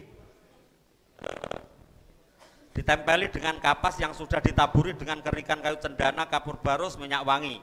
Demikian pula dengan anggota tubuh mayat yang lubang juga disumbat dengan kapas seperti mata, telinga, hidung, mulut, kubul, dan dubur. Cuma dikasih. Terus yang ke-9, mayat disedekapkan, sendakep. Gini kok disedakep nomor ke ora iso napa, sendakep dhewe. Dipakaikan sorban, baju kurung, dan sempak cawat. Satu persatu kain kafan dilipat ke arah mayat dengan cara kain kafan paling atas dimulai dari bagian kiri, bagian kiri langsung ke kanan, dilipatkan ke arah mayat. Kemudian kain kafan kedua mulai dari sisi kanan ke kiri seperti tadi, gentenan. Barmaro rene terus kerene dan seterusnya. Setelah selesai tali kafan diikatkan ke mayat, letak ikatan sebaiknya di sebelah kiri untuk memudahkan melepas ikatan sewaktu di dalam kubur. Jadi kalau kita mengikat niki, cara mengikat kita ikatkan di sebelah kiri dengan begini. Masalahnya apa? Nanti kalau dimasukkan ke liang lahat, ini kan nanti dilepas dilepas. Kalau kita ikat di sebelah sini, berarti nanti ketindih oleh si mayit. Mergo kira-kira kok nenggone napa? Di dalam kubur niku kita hadapkan kiblat. Makanya di sini kain apa? Tali ikat diikatkan ke mayat, letak ikatan sebaiknya di sebelah kiri untuk memudahkan melepas ikatan sewaktu di dalam kubur. Hal yang perlu diperhatikan, haram menuliskan ayat Al-Quran atau Asmaul A'dzam pada kain kafan atau kertas yang diletakkan pada kain kafan kecuali penulisannya menggunakan air ludah. Jadi tidak boleh kita tulis-tulisi dengan ayat-ayat Al-Quran. Ini haram hukumnya.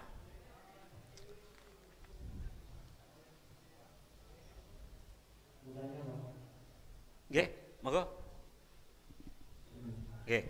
Yang pertama, bagaimana hukum yang tadi kotak-kotak yang keluar ketika di kafani itu bagaimana? Yang kedua, bagaimana jika si mayit itu melet atau yang matanya tidak mau ditutup? Mengatasinya gimana? Kayak jelaskan saja. Oke. Kalau memang itu dalam keadaan demikian, keadaan darurat, nggak bisa kita, nggak ada jalan lain.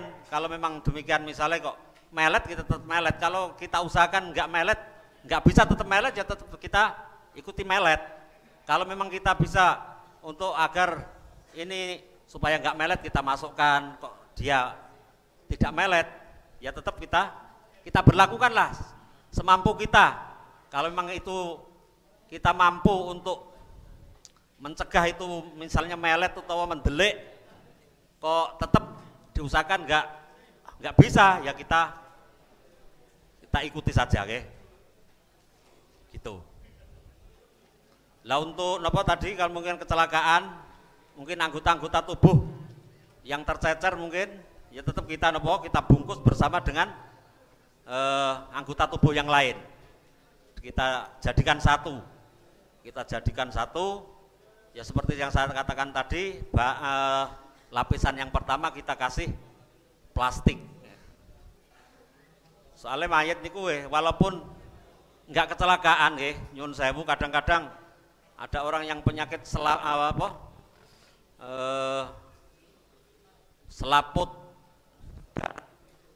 otak niki pecah niku juga mengeluarkan darah, mulai dari hidung, dari mulut itu mengeluarkan darah.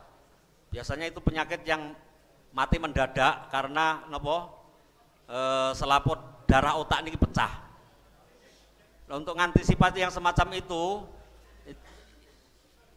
ini ada cara biasanya kalau ada mayit nggak kecelakaan tapi mengeluarkan darah terus saja dari hidung, kita siasati, kita ambil es batu nih es batu mungkin setengah bal atau 1 meter itu kita taruh di bawah si mayit ini, pakai bak dengan tujuan agar darah yang ada di niki segera beku, nggak keluar di lewat hidung si mayit atau mulut si mayit. Dulu pernah saya kejadian semacam itu, setiap ada anggota keluarganya yang ingin melihat, sudah saya bersihkan bersih dengan kain kapas, ternyata saya buka lagi, keluar lagi, ada keluarganya lagi yang ingin melihat, saya buka lagi, banjir lagi. Nah itu biasanya untuk mensiasatinya yaitu kita ambil es batu, kita taruh di dalam ember besar, kita taruh di bawah si mayit, di kolong si mayit ini, dengan tujuan uapnya es ini menjadi dingin sehingga darah yang mau keluar itu beku, agak tertekan sedikit, gitu ya. Monggo.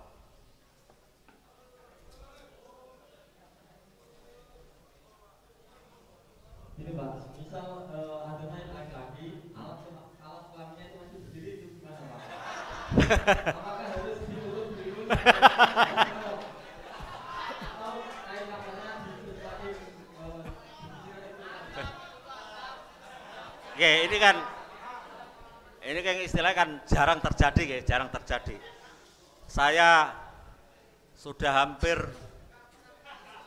mulai tahun 2002 hingga sekarang itu saya belum pernah menjumpai yang semacam ini.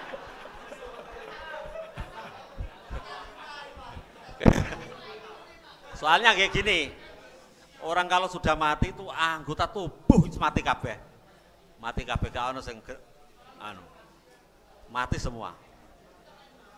Kadang-kadang yang masih biasanya itu suhu badan biasanya kadang-kadang mati itu ada yang suhu badannya itu masih panas, ada yang suhu badannya itu dingin. Tapi untuk anggota badan yang semacam itu tadi seperti alat kelamin dan lain sebagainya itu enggak akan hidup. Saya kira enggak akan hidup. Masalahnya apa mungkin peredaran darah ini sudah berhenti. Oke.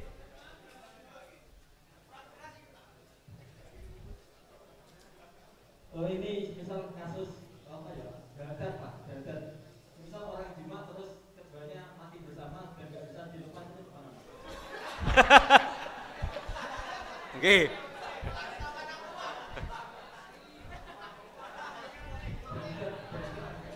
Oke, gancet istilah gancet. Tapi biasanya itu tetap kok, Mas biasanya larinya ke dokter dulu itu kok nanti. Sebelum kita mulasarah jenazahnya itu biasanya juga ditangani dokter dahulu agar bisa nopo lepas, tetap lepas. Nggak mungkin itu sampai kok nggak bisa dilepas, nggak mungkin. Mungkin diamputasi oleh dari pihak Pak Dokter juga mungkin, tapi saya kira jarang terjadi hal-hal semacam itu. Tapi ya kembali tadi seperti di media sosial kemarin juga ada terjadi di sana mati tapi masih hidup itu. Tapi kalau yang kelihatan yang mati semua itu kok belum menjumpai saya. Gitu ya. Jadi biasanya kalau hal semacam itu nanti ditangani oleh medis ya, ditangani oleh Bapak Dokter. Setelah selesai mungkin atau dipotong atau diapakan mungkin atau disuntik agar nopo dapat lepas, tetap di kita berlakukan sebagaimana mestinya. Ini pertanyaan terakhir Pak. Oke. Kalau kita melihat di berita fakih gitu, itu kan mungkin istilah mudin atau orang yang secara khusus ngurus mayit itu kan sepertinya tidak terlalu dibahas. Artinya mudin itu kan berarti seolah solusi mawon untuk orang-orang yang sekarang. Okay. Yang ingin saya tanyakan Pak, sebenarnya siapa yang paling berhak untuk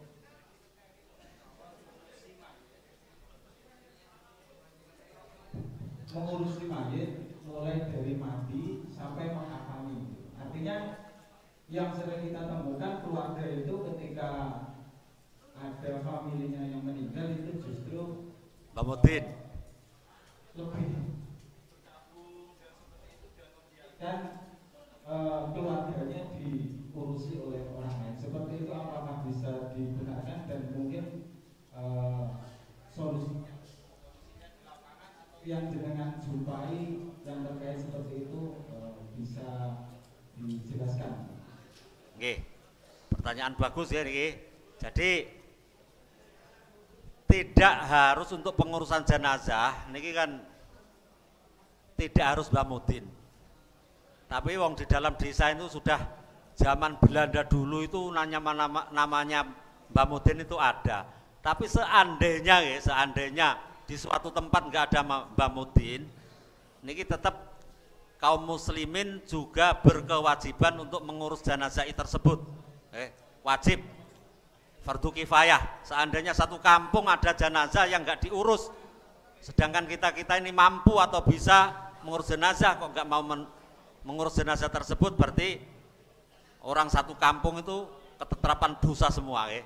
Kecuali kalau ada salah satu orang walaupun tidak Mbah Mudin tapi dia mampu untuk mengurus jenazah tersebut, maka itu hukumnya juga fardu ya. Wajib, tidak harus Mbah Mudin. Mbah Mudin itu napa nggih istilahnya nggih. Zaman mungkin barangkali mungkin di luar Jawa mungkin ada, enggak ada mungkin Mbah Mudin. Ada nggih? Ya gitu Pak nggih. Nggih monggo. Jadi misalnya saya gitu Pak. Jadi kan saya melihat biasanya kan kalau di mayat itu di ujung kaki sama di ujung kepala itu ikat ya. Nah, itu ikatannya seperti gimana? Dan terus apakah ada doa-doa tertentu di saat kita mengkafani si mayit? Mungkin sekian. Oke. Oke, ini ada pertanyaan mungkin dalam pengurusan untuk mengkafani mungkin ada doa-doa tersendiri, enggak ada ya, enggak ada. Biasanya doanya ya kalau kita mengangkat jenazah ya Bismillah wa ala millati Rasulillah sallallahu alaihi wasallam itu saja. Tapi untuk doa-doa lapisan pertama, lapisan kedua dan seterusnya enggak ada doa, enggak ada. Lah untuk tata cara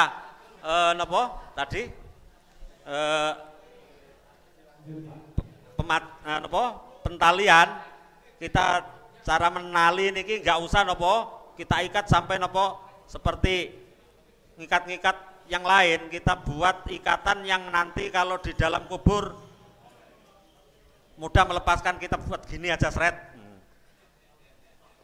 Jadi nanti kalau di dalam kubur kita tarik seret kan lepas. Oke, gampang ya. Nggak usah di tali pati. Tali pati malah ketika kangelan kabeh ning jero kubur ya. Di tali biasa saja. Nah, ini aja. Sama, ini proses kepala, kaki dan ini sama. Penaliannya, sistem penalian juga sama. Pun selesai terus siap di gimana? Napa nih? Kepala nih. Nanti ini pisahan boten ya. Oke.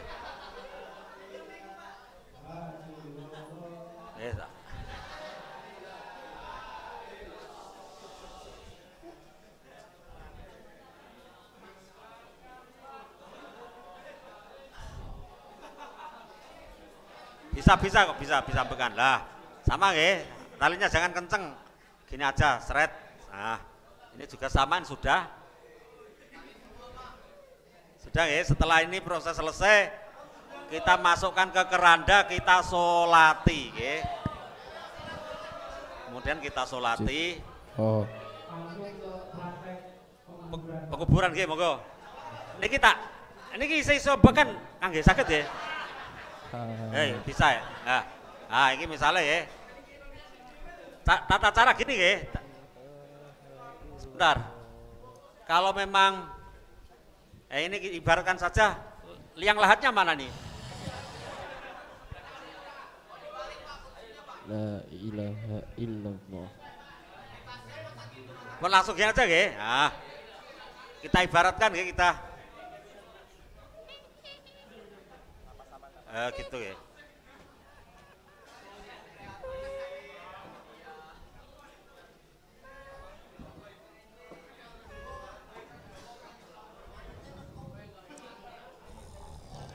Kurang dawa anjen balik.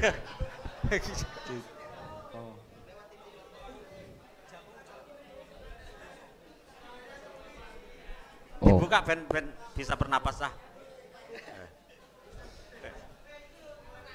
Gak apa-apa.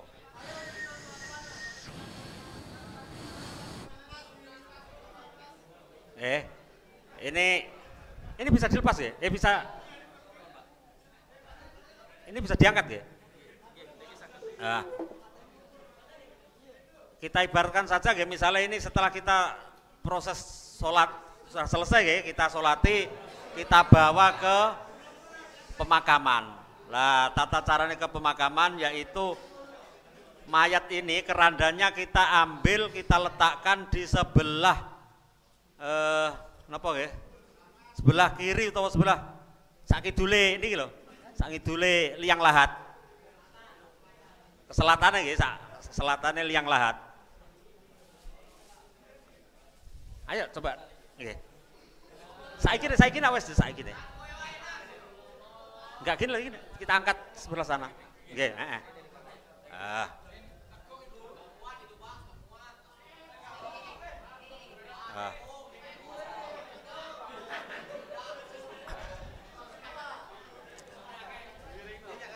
Nggih, dereng nak. Biasanya kan gini ya, biasanya niku sebelum mayat ini kita masukkan ke liang lahat. Sebelum mayat kita masukkan ke liang lahat, biasanya di dalam kubur niki, dalam liang lahat ini ada 3 orang. Sebelah kepala, kemudian sebelah perut dan sebelah kaki. Sebelah kaki niki setelah mayat kita gotong, mau kita masukkan, ditampani oleh orang yang pertama yang di dalam kaki, kemudian kita ditampani lagi yang daerah perut, kemudian ditampani lagi ke yang bagian kepala. Jadi 3 orang. Setelah itu dihadapkan kiblat ya, dihadapkan kiblat. Mari hadapkan kiblat ya. Dihadapkan kiblat. Ayo.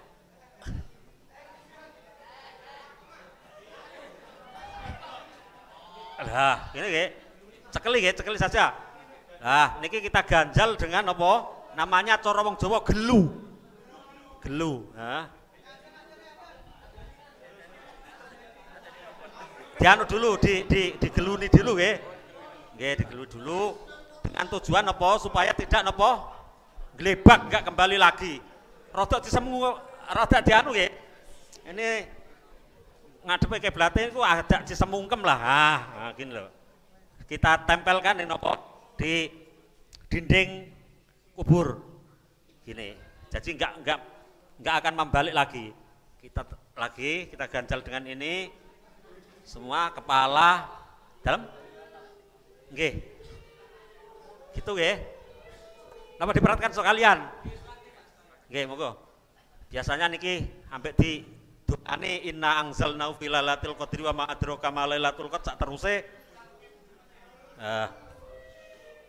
Niki ambil lagi.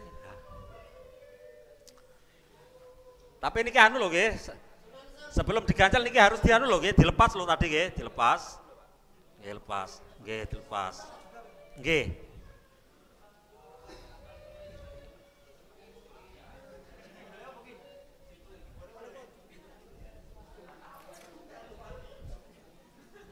Endi iki?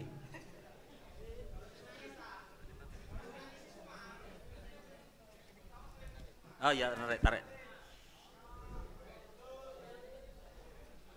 Nah, dah lepas ya, dah lepas.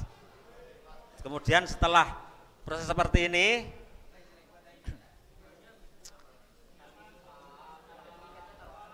sudah nggak usah diambil, sudah gini aja, dilepas begini aja. Terus, pipi si mayit niki kita lekatkan dengan apa? Tanah ya, tanah. Kita buka, kita tempelkan dengan tanah kubur niki. Setelah itu diadani, kita adani untuk ahli sunnah wal jamaah, diadani sampai dengan selesai. Setelah selesai diadani, kita kasih papan, kita kasih papan, misalnya kita papan, ini ibaratkan saja papan,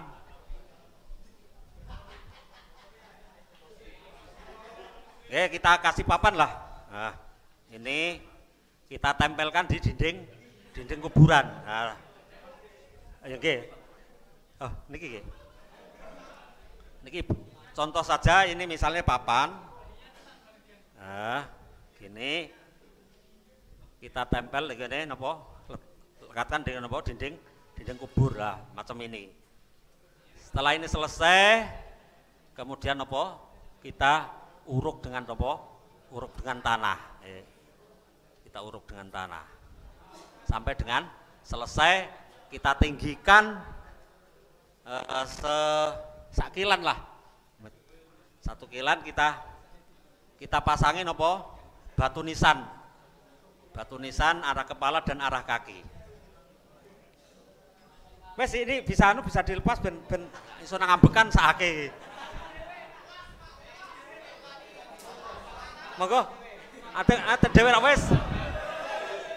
Ya dhewe ra ayo wis tang dhewe.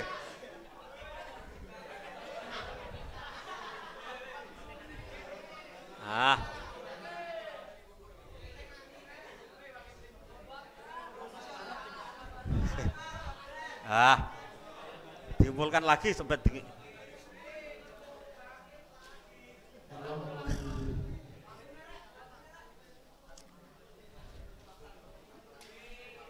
kemudian setelah kita nopo tadi kita kasih batu nisan, terus kita tinggikan kuburan kita.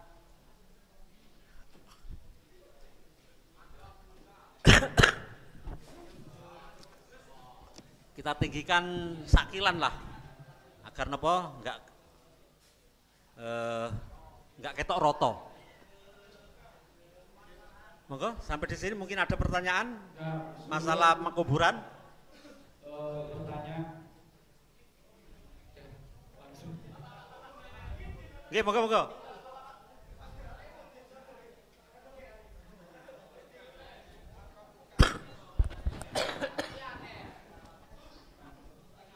Ini Pak, saya mau tanya tentang kasus mutilasi Pak. Semisal badannya itu sudah dikubur pada hari ini, terus sebagian badannya itu baru ditemukan seminggu setelah dikubur, itu apakah kuburnya tetap dijadikan satu atau gimana Pak? Ya Kak, kasus mutilasi biasanya hari ini ditemukan, kemudian beberapa hari baru ditemukan lagi. Itu tidak harus kita bongkar mayat yang pertama tadi kita kumpulkan, enggak, ya tetap kita kubur, kita mandikan, kita kafani, ya kita kubur, enggak harus kita masukkan ke dalam satu badan yang sudah terdahulu kita kuburkan. Tetap ya kita sholati, kita kafani, kita mandikan dan sebagainya. Kasus mutilasi. Selanjutnya pertanyaan. Ya, silakan. Saya mau tanya Dok, kan di kuburan ada yang ketika dikubur itu ada yang menggunakan ruang nada, ruang nada. Ya. Terus ada yang tidak menggunakan. Apakah itu harus ada ruang nada atau tidak? Terus kemudian yang kedua itu jerune kuburan itu apakah harus sampai pengawean atau nggak harus? Gitu. Oke. Jadi untuk proses pengkuburan proses pengkuburan itu dilihat dari karakter tanah Biasanya kalau tanah itu tanahnya kuat, enggak tanah yang labil, itu pakai yang namanya landaan. Landaan itu dibuat ya kotak, katakanlah kotak tapi yang sebelah bawah yang sebelah barat ini kita buatkan tempat untuk memasukkan si mayit. Mayit kita istilahnya didorong agak ke barat, itu namanya landaan. Itu kalau kalau tanahnya memang tanah kuat Biasanya kalau daerah sini pakai bukan landaan, namanya cempuren. Cempuren itu tanah labil. Tanahnya sedikit-sedikit niku ambrol. Apalagi kalau musim hujan. Untuk itu kalau model landaan itu saja cara untuk memasang papan juga lain dengan yang namanya cempuren. Biasanya landaan itu papannya dibuat rata dibuat rata, paling atas itu dibuat rata kemudian ditimbun dengan tanah. Kalau cempuren kan tanah papannya dibuat miring semacam ini berjajar, kemudian ditimbun dengan tanah. Kemudian tadi masalah komatan mabastotan ini sak detik sak pengawe tidak harus kita berdiri sak awe sak ini bukan. Artinya sak detik sak pengawe itu saat tekan saya niki dan sak pengawe loh. Gini. Jadi itu Jadi kalau sak ini soalnya nampani piye mayite. Jadi kita ini terus sak pengawe berarti mayit itu berarti katakanlah 1,5 meter mungkin Oke, lanjut untuk pertanyaan selanjutnya dari sebelah sini. Satu lagi sebelah sini. Biasanya itu sebelum mayit dimandikan di desa saya itu mayit kan dibaringkan di meja itu. Ya. Nah, di atas meja itu ada kain empat, diikat ke kaki-kaki meja, terus kainnya itu dikasih minyak tanah. Apakah memang itu tradisi atau bagaimana? Nah, yang kedua, istilah sawan itu apakah memang ada? Sawan. Biasanya kan begitu ke keluarga atau tetangga yang ikut dia menguburkan, dan ketika pulang anaknya sawanen tapi disuruh sana cuci muka dulu begitu. Apakah ada atau tidak? Memang. Oke. Jadi gini biasanya mayit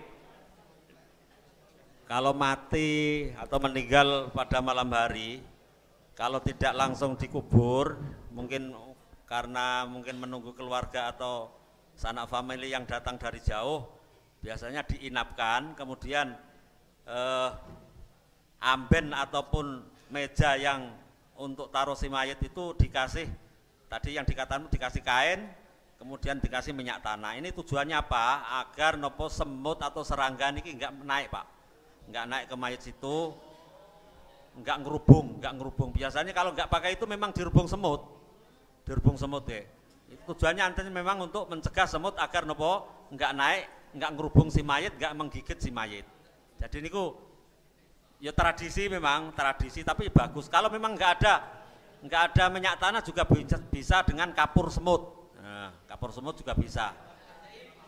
Kita lingkari, di situ kita taburi kaki-kaki si meja niki, kita taburi dengan kapur semut, karena sekarang minyak tanah juga sulit, disiasati dengan apa? Kapur semut. Itu tujuannya tadi, yaitu agar nopo semut ini tidak naik ke meja kemudian menggigit si mayit. Kemudian tadi masalah sawanan ya. Sawanan itu ya memang dulu, Pak, dulu waktu saya kecil juga demikian. Dulu itu kalau anak kecil tahu orang meninggal dunia itu sawanan. Maksudnya sawanan itu ketok-ketok tom-tomen. Cara wong Jawa tom-tomen. Wedi terusan. Hawane wedi awake panas. Tapi sekarang sudah mungkin berkembangan zaman, sekarang kok ketoknya kok ora ono sawanan. Bocah cilik-cilik malah wong mati dirubung. Malah do didelok ya. Itu nggih.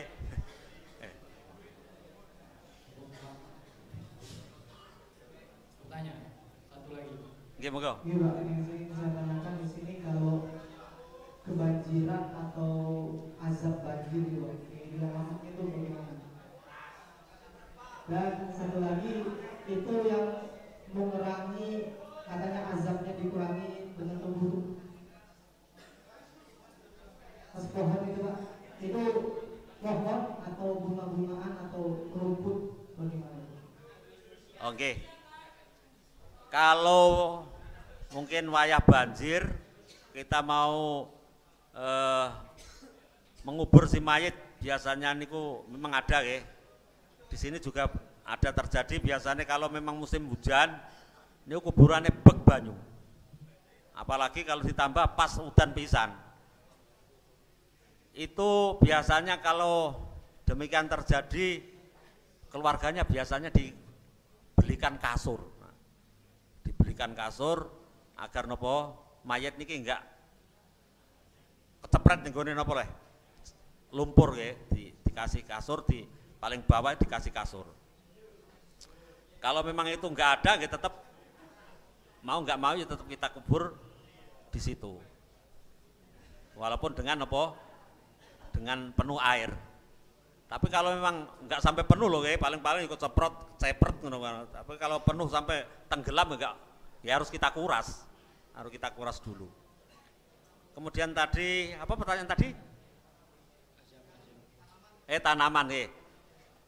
Kan gini ya, masalah tanaman itu atau bunga-bungaan itu, Nabi sendiri dulu pernah waktu berjalan dengan sahabat, pernah kedengaran apa orang disiksa dalam kubur, kemudian ditancapkanlah papah kurma di kuburan tersebut. Itu meringankan atau mengurangi siksaan dalam kubur. Nah sekarang kejadian yang sekarang biasanya wong berhubung itu enggak ada apa pelepah kurma, sekarang pakai nopo, pakai kembang, pakai kembang. Itu kembang basah loh, kembang basah. Di situ dikiaskan dengan tadi, kalau memang masih basah itu dapat nopo mengurangi azab si mayit di dalam kubur. Kalau sudah kering ya berarti enggak, berarti semasa dia itu masih basah itu dapat meringankan azab di dalam kubur, dikiaskan dengan nopo pelepah kurma yang dulu Nabi pernah menancapkan di dalam kuburan. Ya, terima kasih untuk Pak Udin yang telah memberikan materi.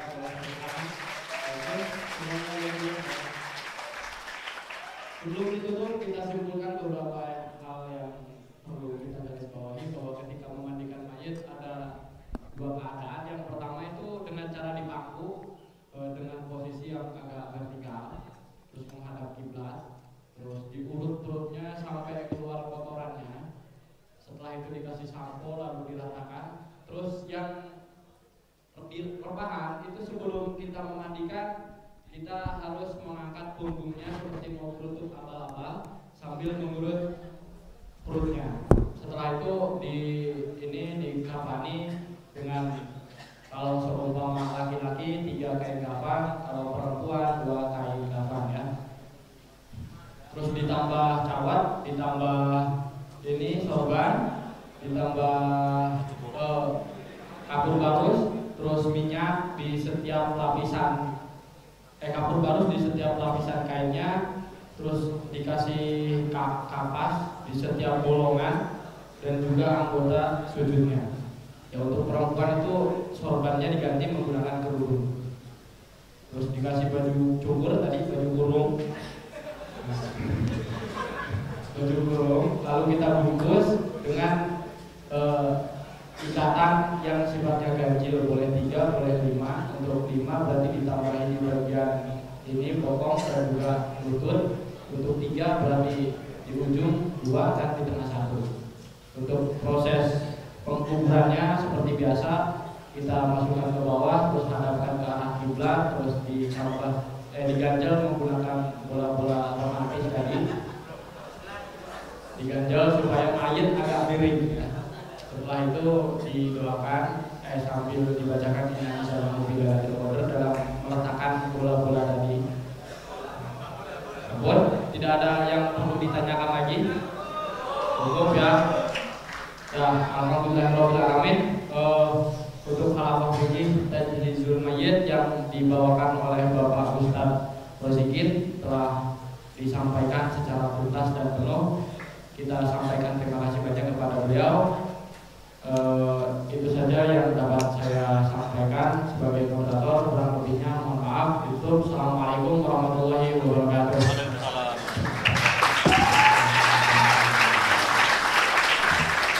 Terima kasih kami sampaikan kepada Bapak Moderator dan Bapak Ustadz Rozikin atas ilmu yang telah disampaikan. Untuk acara yang terakhir yakni doa, dan dalam hal ini akan dipimpin oleh Ustadz Rozikin. Wakil Ketua Indonesia.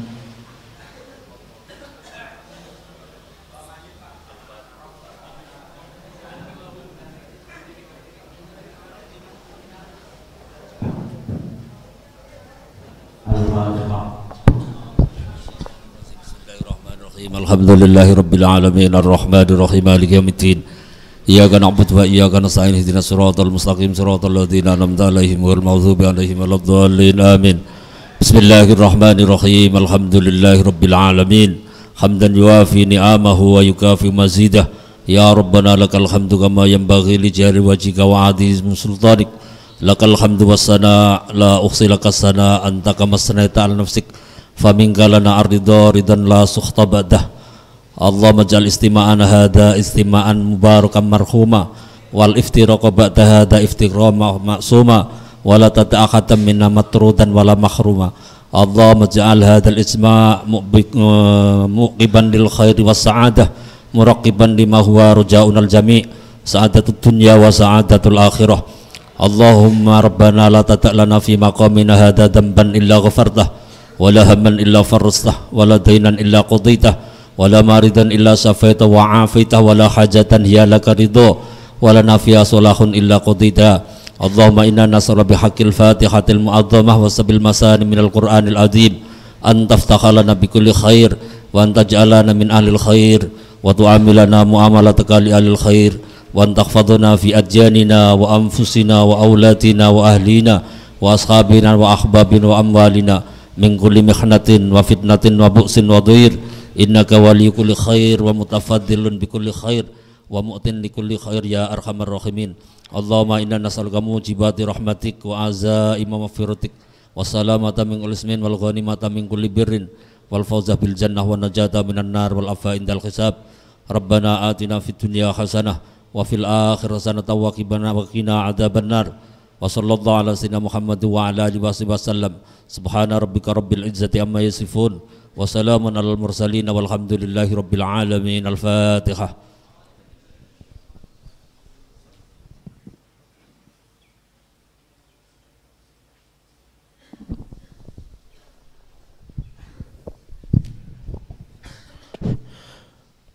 Demikianlah acara demi acara telah kita lewati bersama. Semoga membawa berkah dan ilmu kepada kita semua. Amin, amin ya rabbal alamin. Kepada seluruh santri dipersilakan untuk kembali ke tempatnya masing-masing. Sekian dari kami. Assalamualaikum warahmatullahi wabarakatuh. Allahumma shalli ala Muhammad.